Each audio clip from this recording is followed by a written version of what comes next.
समस्त भल थे आज वीडियो पूरा संपूर्ण अलग होगा जाऊँगी। तो फ्रेंड्स मु आपण गाँ स्टाइल किपर मोमो तैयारी कर किसी अल्प जिनस मुझे देखी और कौन कौन तार सब जिन देखी।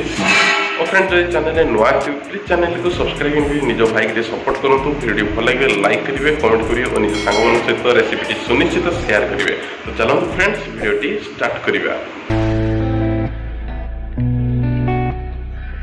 मोमो तैयारी करने किसी आवश्यक जिनिस आम प्रथम मैदाटी को प्रस्तुत करवा। तो आम खाଇବା हिसाब मैदाटी को गोटे पात्र में बाहर करवा और खाଇବା हिसाब लुण और 2 चमच तेल दे भल भाव मिक्स करवा।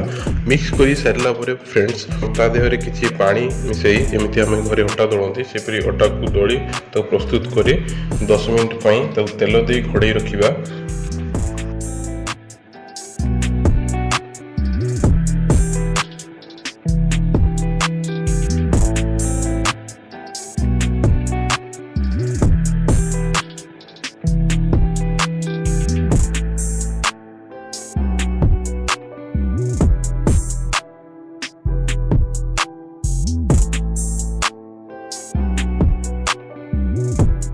फ्रेंड्स अटाटी एबे हो जाइए आम 10 मिनट छाड़देवा और एबे गोटे कड़े नहीं ता मध्य किसी पानी ढालिबा ता मध्य 3टी बिलाती देवा और टिके लुण दे घोड़नी घोड़ाईदेवा। यह किसी समय सिझापी छाड़देवा।